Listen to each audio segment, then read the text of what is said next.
Operation ডেভিঙ্গোর একটা বিশেষ ভূমিকা আছে। এই মিশনে আমাদের আন্ডারকভার কপস গ্যাংস্টার হয়ে ক্রাইম সিন্ডিকেটের গ্যাংয়ে ঢুকে পড়েছে। আরে প্যান্ট তুমি কোত্থেকে পেলে? কারণ ক্রাইম স্পটে আমি তো এরম কোনো প্যান্ট পাইনি। সিআইডি নিরাপরাধ অফিসার্সরা মারা পড়ছে, আর আপনার সাহায্যে আমরা তাদের বাঁচাতে পারি। এটা কি করে হতে পারে? দয়ার রক্ত আমার প্যান্টে? দয়ার প্রাণ বিপন্ন।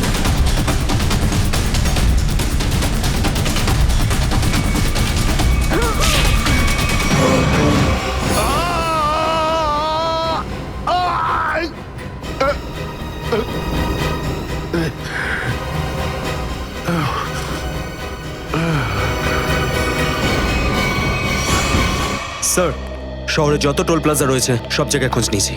না তো এসিপি স্যারের খোঁজ পেয়েছি, আর না তো দয়া স্যারের। এসিপির খবর তো পাওয়া যায়নি, কিন্তু দয়ার খবর পাওয়া গেছে। জানতে পারা গেছে কোথায় ও? আগে কয়েকটা গুন্ডা ওকে উঠিয়ে নিয়ে কোথাও একটা বন্দি করে রেখেছে। ওর অবস্থা ভীষণই খারাপ। ইনি ডক্টর প্রমোদ। নমস্কার। গুন্ডারা জোর করে তুলে নিয়ে গেছিল। অ্যাকচুয়ালি দয়ার পিঠে গুলি লেগেছিল, যেটা গুন্ডারা এনাকে দিয়ে বার করিয়েছে। কে? দয়া স্যারের গুলি লেগেছে? হ্যাঁ। এখন দয়া কেমন আছে? ও বিপদ মুক্ত তো? কিছু বলতে পারবো না। আমি তো গুলিটা তো বের করেছি, কিন্তু ওখানকার পরিবেশ যেরকম কোনো রোগীর জন্য একদমই ভালো না। আপনার তো কিছু নিশ্চয়ই মনে আছে ডাক্তারবাবু। কোথায় গুন্ডাদের এই আটাটা? ওরা আমার চোখ দুটো বেঁধে দিয়েছিল, তাই আমি বলতে পারবো না কোথায় আছে। ওখানে গিয়ে তো কাপড় খুলে দিয়েছিল। ওখানে ওদের নিশ্চয়ই দেখেছেন। ওদের মুখটা মনে আছে আপনার? হ্যাঁ, দেখলে চিনতে পারবো। Very good. পঙ্কজ, স্কেচ আর্টিস্টকে ডাকো এক্ষুনি।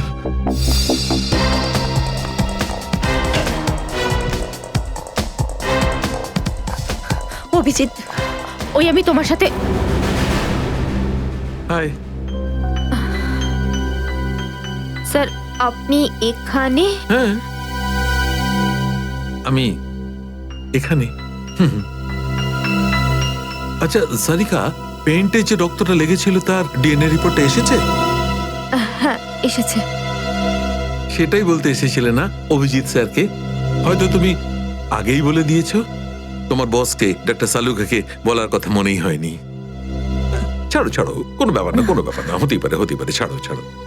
কি আছে ওই ডিএনএ রিপোর্টে? ওই ব্লাড স্যাম্পলটা কার সারিকা?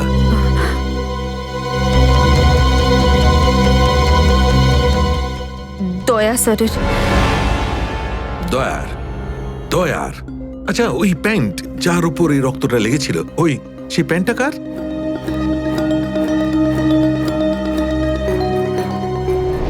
এটা কি করে হতে পারে? দয়ার রক্ত আমার প্যান্টে? অভিজিতের।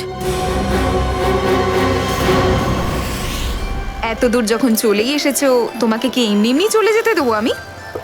বারে বাহ, দেখেই বলে গঙ্গা জলে গঙ্গা পুজো করা। কেতন, খুব জল তেষ্টা পেয়েছে, ডাবের জল খাই না, চলো না। দাঁড়া আসছি। কেতন, আরে না না না, কেন? ছাড়ো। চলো না প্লিজ। কেতন, কেতন। বাকি শপিং না অন্য কোনো দিন করো, চলো বাড়ি যাই। না না, আমি এখনই শপিং কেতন! করবো। অন্যদিন কেন? আরে বোঝার চেষ্টা করো না, আমার শরীর খারাপ। প্লিজ প্লিজ না, বোঝার না, চেষ্টা এক্ষুনি। করো। আমি বলছি প্লিজ না, এক্ষুনি। কথা শোনো আমার। কেতন, কোথায় ছিলে তুমি কেতন? কে এটা? আমি কি করে জানবো? আমি চিনি না এনাকে। তুমি আমাকে চেনো না? নিজের সিমিকে চিনতে পারছো না কেতন? দেখুন দিদি, আপনি কিছু একটা ভুল করছেন। উনি কেতন নয়, উনি আমার স্বামী জয়। আমি আমার স্বামীকে চিনতে একটুও ভুল করিনি। এ আমার কেতনই। হয়তো আপনার স্বামীকেও ঠিক আমার মতনই দেখতে। আমার নাম তো জয়, জয় ধনকিশোর। এই দেখুন আমার ড্রাইভিং লাইসেন্স। তোমরা পুলিশরা এই ডুপ্লিকেট ড্রাইভিং লাইসেন্স ইজিলি বানাতে পারো, আমি সব জানি। কিন্তু তুমি এরকম কেন করছো? পুলিশ? দিদি, উনি উনি পুলিশে চাকরি করেন না, উনি তো একজন মার্কেটিং ম্যানেজার। ইনি মার্কেটিং ম্যানেজার নন, আমার স্বামী একজন পুলিশ অফিসার। 6 বছর আগে একটা ডিউটির জন্য গেছিল, আর আজ অবধি ফেরত আসেনি। 6 বছর আগে? হ্যাঁ। আপনাদের বিয়ে কবে হয়েছে? 5 বছর আগে। তুমি আমার উপর সন্দেহ করছো, তাও আবার একজন অপরিচিত মহিলার কথায়। চলো। কেতন, কেতন দাঁড়াও, কেতন।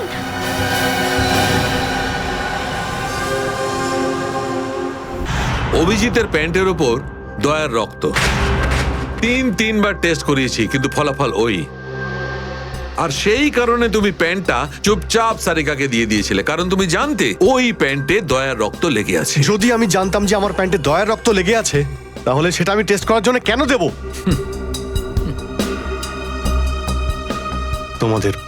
তোমাদের এটা মনে হচ্ছে না তো যে দয়ার এই অবস্থার জন্য আমিই দায়ী? আচ্ছা ঠিক আছে, মেনে নিলাম। যদি তোমার কোনো দায় না থাকে তাহলে চুপচাপ তুমি সারিকাকে প্যান্টটা কেন দিলে? ওই প্যান্টটা তুমি ডাইরেক্ট আমাকেও দিতে পারতে।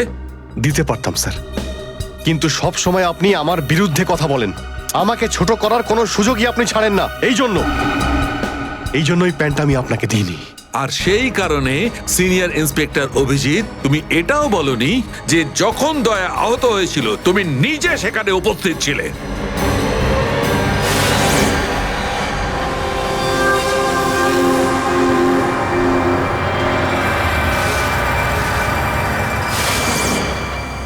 বলে দিতাম, যদি আমার মনে থাকতো।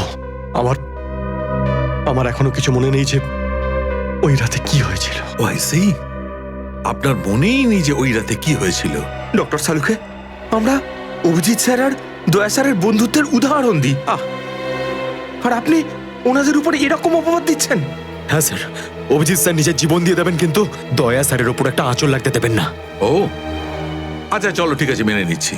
আমি আমার সমস্ত কথা ফিরিয়ে নিচ্ছি। I am sorry. আমি মেনে নিচ্ছি যে দয়া আজকে যে অবস্থায় আছে তার দায় অভিজিতের নয়, কিন্তু এই কথাটা আমি কিছুতেই মানবো না যে দয়া যখন আহত হয়েছিল তখন অভিজিৎ ওখানে ছিল আর ওর কিছুই মনে নেই। কিছু একটা ঘটনা অভিজিতের মাথায় নিশ্চয়ই ঢুকে গেছে, কিছু তো আছে। ইটস ইম্পসিবল, কিচ্ছু মনে নেই। ডক্টর সালুখে, আপনি আমার কাটা ঘায়ে আর নুন ছেটাবেন না। আপনি খুব ভালো মতোই জানেন যে আমার স্মৃতিশক্তি। জানি অভিজিৎ, আমাকে মনে করিয়ে দেওয়ার চেষ্টা করো না। আমি ভালো করে জানি অভিজিৎ, যখন সিনিয়র ইন্সপেক্টর অভিজিৎ কোনো প্রবলেমের মধ্যে পড়ে তখন ওর কাছে একটা মস্ত বড় হাতিয়ার আছে, ওর স্মৃতিশক্তি। প্লিজ সালুকে স্যার, আপনি অভিজিতের integrity. Hold on doctor Sarika, ইন্টিগ্রিটির পার্ট তুমি আমাকে পড়াতে এসো না। তুমি সিআইডির সবচেয়ে বড় নিয়ম ভেঙেছো, আমাদের কাছ থেকে এইরকম একটা বড় প্রমাণ লুকানোর। আন্ডারস্ট্যান্ড? ইন্টিগ্রিটি।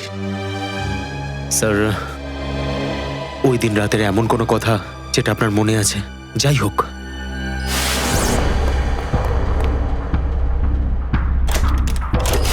আমি তেজার পিছনে দৌড়াচ্ছিলাম। ও দৌড়ে গিয়ে গাড়িতে ওঠে, আর তারপর কেউ ওকে গুলি করে আর গাড়ির বাইরে ফেলে দেয়।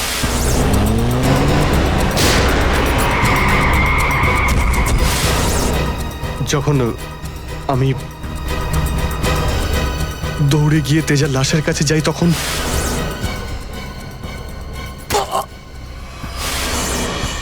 কেউ আমার ঘাড়ের কাছে কিছু একটা সূচের মতো। তারপর আমি অজ্ঞান হয়ে যাই।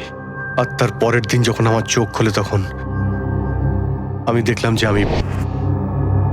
আমি রাস্তার পাশে পড়ে আছি। তার মধ্যে কি হয়েছে আমার কিচ্ছু মনে নেই।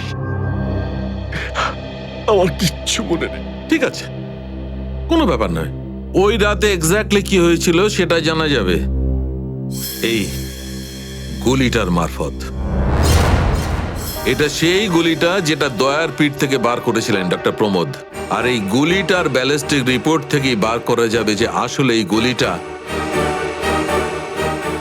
কার বন্দুক থেকে ছোঁড়া হয়েছিল। Sarika, come with me. Doctor Pramod, এক মিনিট। আপনি স্কেচ বানাতে হেল্প করবেন, আর আমি আপনাকে কয়েকটা প্রশ্ন করতে চাই। হ্যাঁ, জিজ্ঞাসা করব। ডক্টর প্রমোদ, আপনাকে ওই গুন্ডারা কোথা থেকে কিডন্যাপ করেছিল? প্রতাপনগর থেকে। আর তারপর আপনার চোখে কাপড় বেঁধে দেয়? আগে ওর পরে গাড়িতে বসে ওদের আড্ডায় নিয়ে যায়। আড্ডায়? আচ্ছা, আড্ডাতে পৌঁছাতে আপনার কতক্ষণ লেগেছিল মনে আছে? 40-45 মিনিট। 40-45 মিনিট। এটা ঠিক কটার সময়? রাত তখন এই 10:30টার মতন। রাত 10:30টা? ওই সময় তো প্রতাপনগরে খুব একটা ট্রাফিক থাকে না, রাস্তা ফাঁকাও থাকে। শ্রেয়া, শহরের ম্যাপটা নিয়ে এসো, আর সেই সব জায়গা লিস্ট বানাও যেখানে প্রতাপনগর থেকে যেতে 45 মিনিট সময় লাগে। শ্রেয়া, কি হলো? শহরের ম্যাপটা নিয়ে এসো তাড়াতাড়ি। সরি স্যার, আমার শরীরটা ভালো লাগছে না, এক্সকিউজ মি।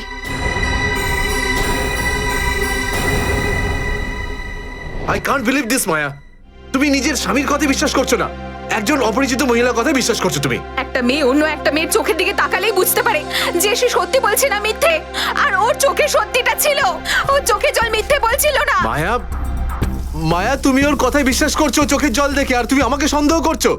সত্যিটা বলো, বলো সত্যি করে যে কতগুলো বউ আছে তোমার, বলো আমাকে জয়।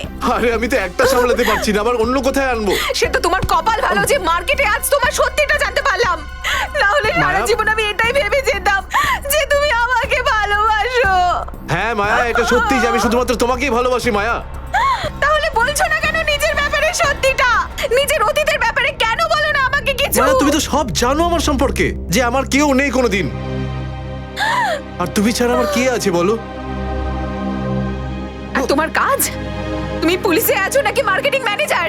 মার্কেটিং মায়া। সব মিথ্যে।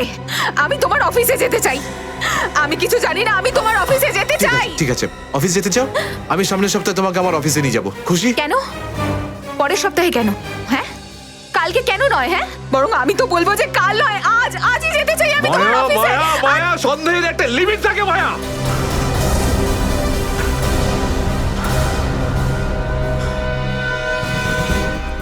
ঠিক আছে মায়া, আই এম সরি মায়া, আমি তোমাকে অফিসে নিয়ে যাবো। মিথ্যে কথা বলার একটা লিমিট আছে জয়, ওরফে কেতন।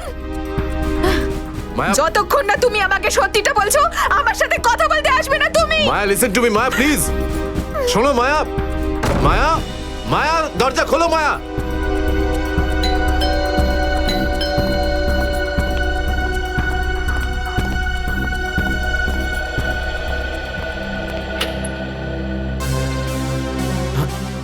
আপনি?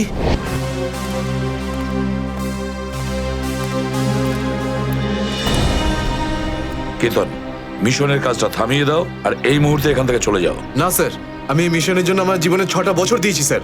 স্যার প্লিজ স্যার, আপনি এই মিশনটা আটকাতে পারেন না স্যার, আমি এই মিশনটা কমপ্লিট করা খুব তুমি কাছাকাছি। বুঝতে পারছো না কেন কেতন? তোমার জীবন কতটা বিপন্ন তুমি জানো? আর তাছাড়া আমি অন্যান্য অফিসারদের এইভাবে মরে যেতে দেবো না। 4টের সময় গোলমা বাস স্ট্যান্ডে অপেক্ষা করবে, that's an order. Sir, sir please sir, sir please. Sir সব মিলিয়ে 4টে এমন জায়গা রয়েছে যেটা প্রতাপনগর থেকে 45 মিনিটের দূরত্বে রয়েছে। এটা হচ্ছে ভিকে রোড, যেখানে কল সেন্টার্স আর অফিসগুলো রয়েছে। এটা সেই জায়গাটা হতে পারে না। আর এই পশ্চিমে শ্যামনগর স্যার, এখানে বেশিরভাগ সব ফ্ল্যাট স্যার। ডক্টর প্রমোদ, আপনার ঠিক মনে আছে যেখানে আপনাকে নিয়ে গেছিল সেই জায়গাটা বাংলো বা ফ্ল্যাট ছিল না? হ্যাঁ, পুরনো কোনো এলাকায়। এখন তাহলে বাকি রইল সাউথ আর ইস্ট। এই সাউথের দিকে চিত্রকূটনগর আর ইস্টে বিদ্যাধরনগর। চিত্রকূটনগরে তো অনেক দোকান রয়েছে, আর বিদ্যাধরনগর এখানে তো অনেক স্টুডিও রয়েছে, ফিল্মের শুটিং হয় এখানে। আরে শ্রেয়া, আচ্ছা এখন তোমার শরীর কেমন আছে? আমি ঠিক আছি স্যার, থ্যাংক ইউ। শ্রেয়া, চাইলে তুমি বাড়ি গিয়ে বিশ্রাম নিতে পারো, ততক্ষণ আমরা এসব খোঁজ নিচ্ছি। না স্যার, যতক্ষণ দয়া স্যার আর এসিপি স্যারের খোঁজ পাওয়া যাচ্ছে না আমার শান্তি হবে না। ওকে, ঠিক আছে। মানে দয়া হয় বিদ্যাধরনগরে, না হলে চিত্রকূটনগরে আছে। ডক্টর প্রমোদ আপনাকে যেখানে নিয়ে গেছিল, আশপাশ থেকে সেখানে কি কোনো শব্দ আসছিল? আপনি কিছু শুনেছিলেন ওখানে? হ্যাঁ, একটা গান বারবার শোনা যাচ্ছিল। মানে বলতে চাই, প্রত্যেক আধ ঘন্টা পর ওই গানটাই শুনছিলাম। তার মানে আশেপাশে কোথাও ফিল্মের শুটিং চলছিল, মানে বিদ্যাধরনগর। বিদ্যাধরনগর, কারেক্ট। ফিল্মের সব স্টুডিও ওখানেই আছে। এটা খোঁজ নাও যে বিদ্যাধরনগরে কোন স্টুডিও আছে যেখানে এই গানটার শুটিং চলছিল। দেখো রে নয়ন মেলে জগতের বাহার, জগৎ স্রোতের বাহার। ওঠো, ওঠো, ওঠো, ওঠো। সকাল হয়ে গেছে, স্কুল যাওয়ার সময় হয়ে গেছে। ভালো বাবু, সোনা বাবু, ওঠো। কারা তোমরা? সিআইডি দের শত্রু আর অপরাধীদের বন্ধু। দেখো দেখো দেখো দেখো দেখো দেখো কেমন করে ছটফট করছে, দেখো খাঁচায় বন্দি সিংহের মতন ছটফট ছটফট ছটফট ছটফট ছটফট ছটফট। একবার শুধু সেই কোলটা খুলে দে, তারপর দেখ তোদের কি অবস্থা করি।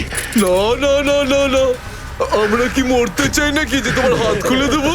আরে আমরা তো শুধু এটা বলতে এসেছিলাম যে তোমার সাথে সাথে তোমার পুরো সিআইডি টিমের এবার সর্বনাশ হতে চলেছে। সর্বনাশ। অনেক দেখেছি তোদের মতন সিআইডির সর্বনাশ করার লোক।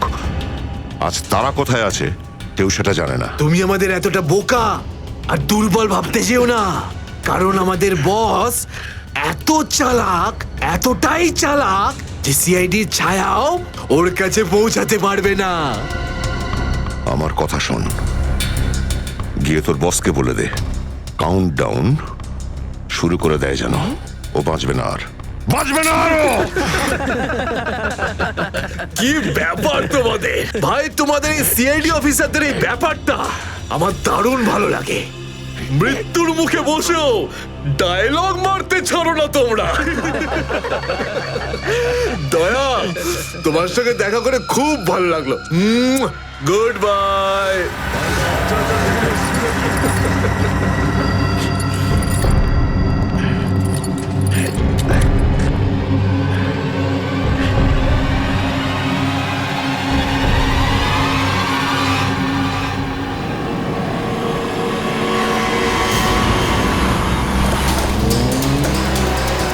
সেদিন দেখা হয়েছিল গানটার শুটিং এই স্টুডিওতেই চলছিল, তাই তো? হ্যাঁ স্যার, এটাই সেটা, বিরাট স্টুডিও।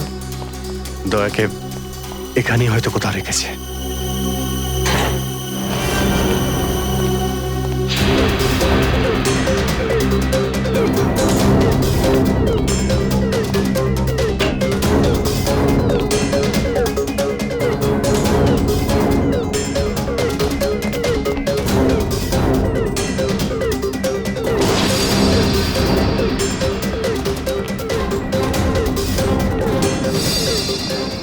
এত রক্ত? তার মানে স্যার, দয়া স্যার এখানেই ছিলেন? এই শিকল দিয়ে বেঁধে রেখেছিল আমার বন্ধু দয়াকে। একবার যদি আমি এদের পাই না। স্যার, এই চায়ের কাপটা পেলাম, চা এখনো গরম রয়েছে। চা গরম আছে, তার মানে হলো ওরা এখান থেকে বেশি দূর যায়নি।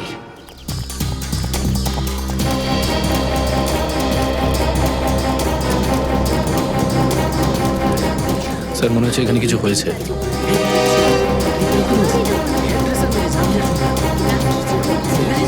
সরে যান প্লিজ, সরে যান, সাইড দিন। আমরা সিআইডি থেকে এসেছি। স্যার দেখুন না, কেউ ঋতুকে খুন করে ফেলেছে। কি করে হলো এইসব? বলতে পারবো না স্যার, আমরা সবাই শুটিংয়ে ব্যস্ত ছিলাম তো তো হঠাৎ গুলি চালাবার আওয়াজ পেলাম, আর এখানে এসে দেখলাম এই মরে আছে। কতক্ষণ আগে চলেছিল গুলি? স্যার এই ধরুন আধ ঘন্টা আগে। স্যার আমরা লোকাল পুলিশকেও ইনফর্ম করে দিয়েছি স্যার। ঠিক আছে, আপনারা একটু এখান থেকে পিছিয়ে যান একটু।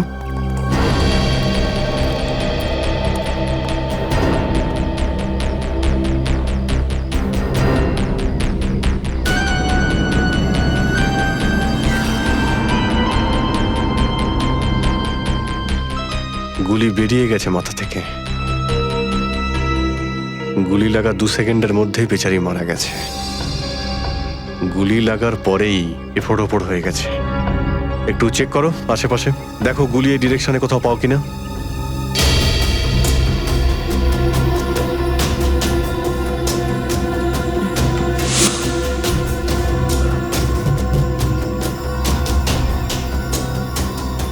এ বিচারি এইভাবে এখানে বসেছিল, পিছন থেকে কেউ গুলি করলো আর এইভাবে উল্টে পড়ে যায়।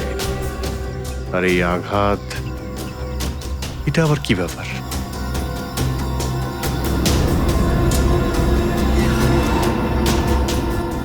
উইক পড়েছিল মেয়েটা।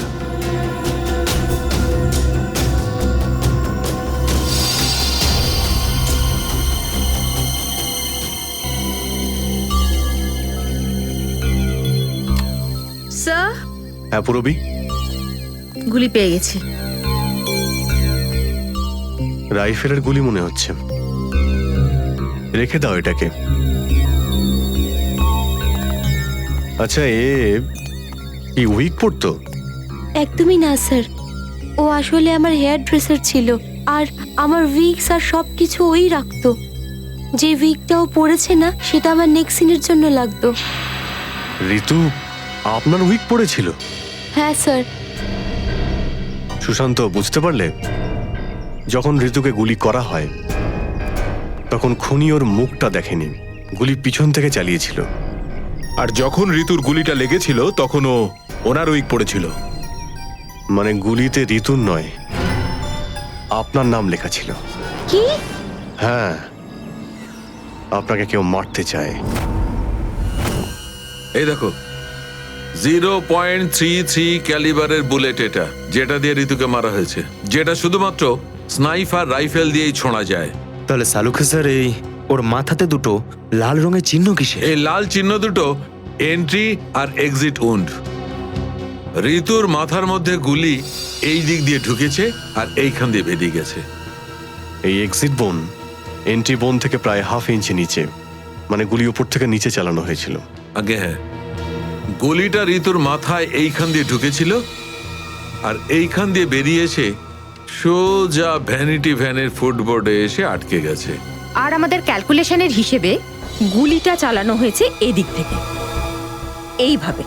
গুলিটা প্রায় 2-3 তলার ওপর থেকে ছোঁড়া হয়েছে। অনেক কিছু জানতে পেরে গেছেন স্যার আপনি। হ্যাঁ, ঋতুর কেসে তো আমি অনেকটাই জানতে পেরে গেছি।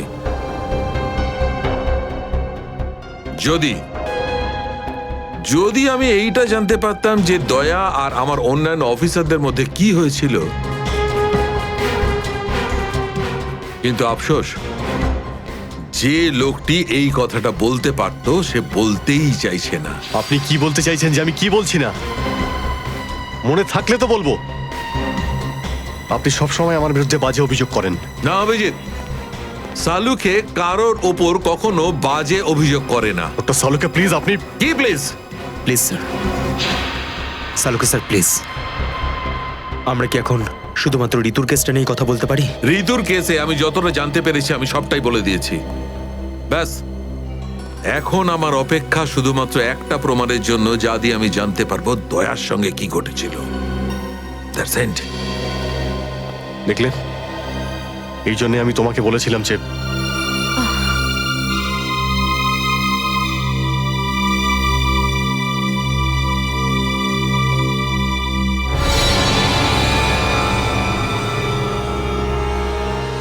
Sharp shooter.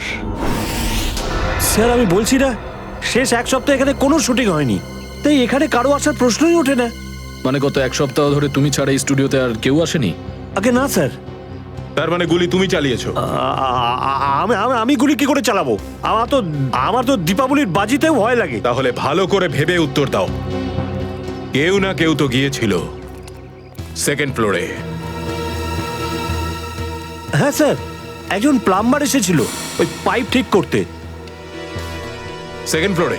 হ্যাঁ স্যার। নিয়ে চলো সেখানে, চলো।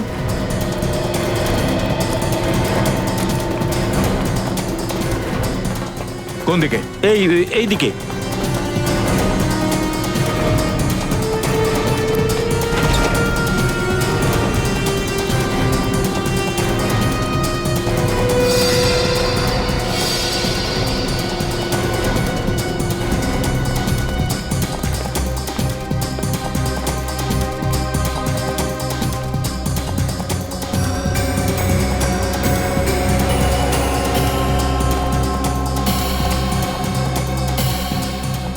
এখান থেকে ঋতু ওখানে ছিল, আর শার্প শুটার গুলি সম্ভবত এখান থেকেই চালিয়েছে।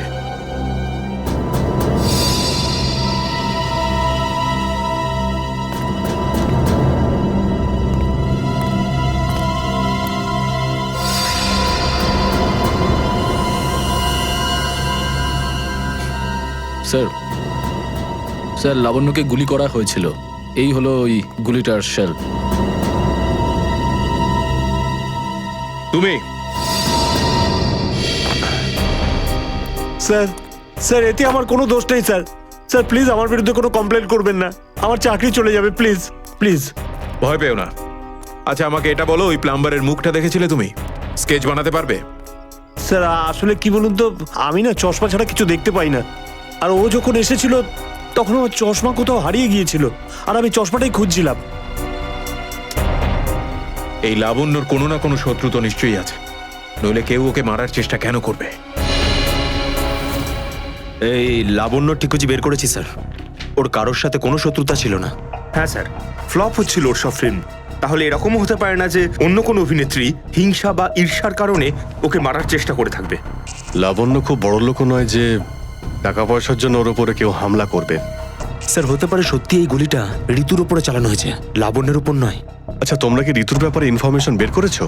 হ্যাঁ স্যার, ঋতুরও কারোর সাথে কোনো শত্রুতা ছিল না। এমন কোনো না কোনো ব্যাপার আছে যা আমরা ঠিকমতো দেখতে পাচ্ছি না। এই লাবণ্যের যে আর্টিকেলগুলো আমরা পেয়েছি এর মধ্যে কোনো না কোনো ব্যাপার নিশ্চয়ই আমরা পাবো যার সঙ্গে কেসের কোনো না কোনো সম্পর্ক আছে। স্যার স্যার এটা 3 দিন পুরনো পেপার। এতে নিউজ আছে যে লাবণ্য জিনিসপত্র চুরি হয়েছিল ব্লু ইভ রিসর্ট থেকে।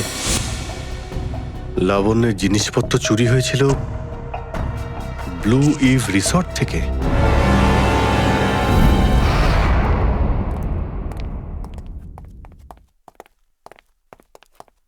এটাই রুম স্যার।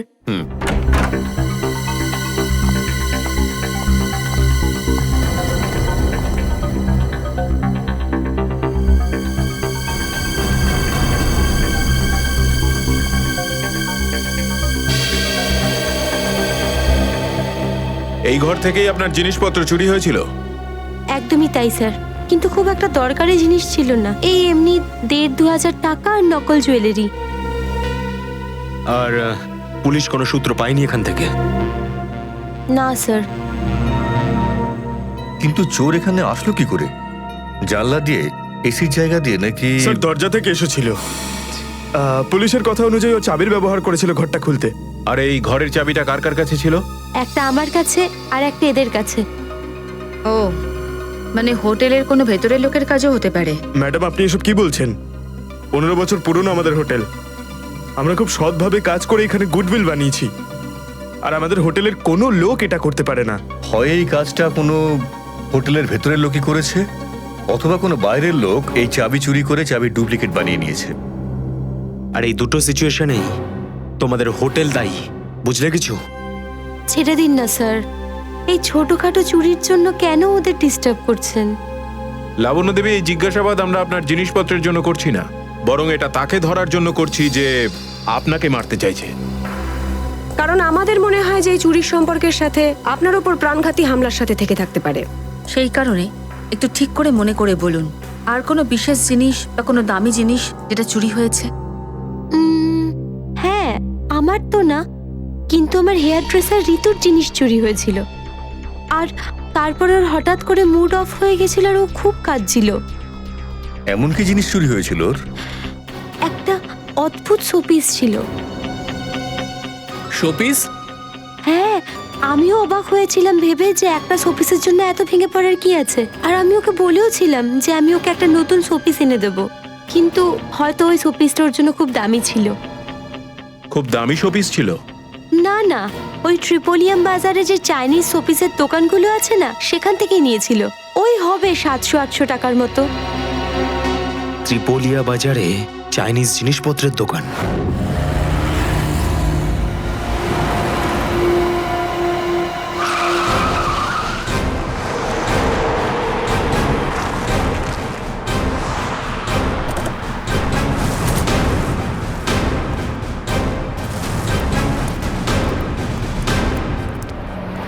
সিআইডি।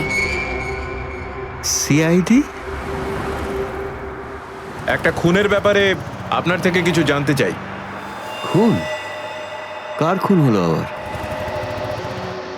এর নাম ঋতু, ফিল্ম ইন্ডাস্ট্রিতে হেয়ার ড্রেসারের কাজ করে। কিছু মনে পড়লো? আমি তো একে কোনোদিন দেখিনি। গত শনিবারে আপনার দোকানে এসেছিল, ও একটা মূর্তি কিনেছিল, এই অনেকটা এরকম ছিল। শনিবার তো আমি ছুটিতে ছিলাম। হ্যাঁ, সুশান্ত দোকানটা দেখছিল। কি সুশান্ত, তুমি দেখেছো মেয়েটাকে? হতে পারে এখানে এসেছিলেন। শনিবারের দিনটা খুব বিজি দিন থাকে, অনেক লোক আসে। কিছু মনে পড়ছে না। আচ্ছা, আমাকে এই মূর্তিটা দেখাও তো। ওই মূর্তিটাও।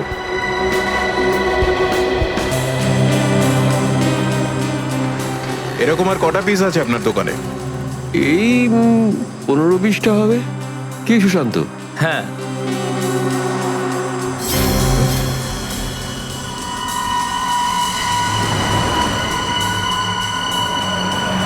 ওখানে ওই দুটো বক্সে ক্রস চিহ্ন দেওয়া কেন?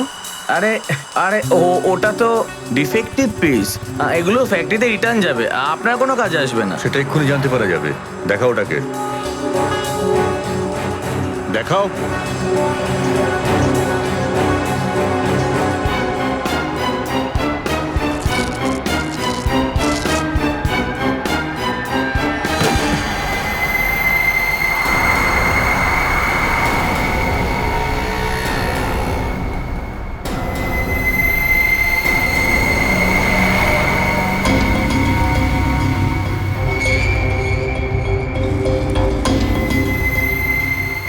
তো এসব ড্রাগসের ব্যাপার। ঋতুকেও এরকমই শপিস বেঁচেছিলে? সুশান্ত, তুমি আমার দোকানে থেকে ড্রাগসের কারবার করতে? এবার বন্ধ করো এই নাটকটা। অ্যারেস্ট করো এই দুজনকে। আসুন, স্যার, আমি কিছু করিনি, আসুন, স্যার। পরে দেখছি। স্যার, আমি কিছু করিনি। শুনুন স্যার, চল, তোকে বোঝাচ্ছি, তোকে বোঝাচ্ছি, চল স্যার আমি কিছু করিনি স্যার। চল।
সুশান্ত, কে করলো এটা? বলো সুশান্ত, উত্তর দাও। হ্যাঁ বলো, বলো সুশান্ত, কে করলো এটা? সুশান্ত,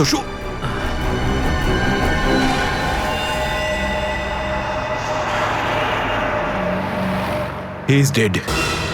স্যার এটুকু তো নিশ্চিত, ঋতুর মৃত্যুর সম্পর্ক এই ড্রাগ স্মাগলিং এর সঙ্গে রয়েছে। হ্যাঁ পুরবি, কিন্তু এই ড্রাগসের র্যাকেটের পিছনে কারা আছে?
ব্যাপার স্যার, এত আর্জেন্ট ডাকলেন? জয়, তোমার জীবনের ঝুঁকি আছে। তোমাদের মতন অফিসারদের ব্যাপারে ওরা জেনে গেছে, আর ওরা একের পর এক মেরে ফেলছে। এটা কি করে হতে পারে স্যার? আমাদের ব্যাপারে কে কাকে কি বলবে? সেটাই তো বুঝে উঠতে পারছি না। সেটারই তো খোঁজ নিতে হবে। তুমি একটা কাজ করো, এটার মধ্যে ভোপাল যাওয়ার টিকিট আর 10,000 টাকা রয়েছে। তাড়াতাড়ি এখান থেকে চলে যাও। যাও, তাড়াতাড়ি বেরিয়ে পড়ো। জয়, জয়, কি হয়েছে? জয়, জয়,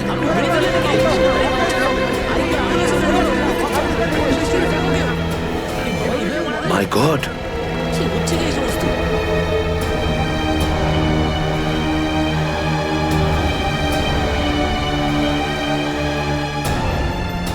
আরো একজন আন্ডার কভার কপ মারা গেল, আরো একজন সিআইডি অফিসার মারা গেল, কিন্তু আমি ওকে বাঁচাতে পারলাম না।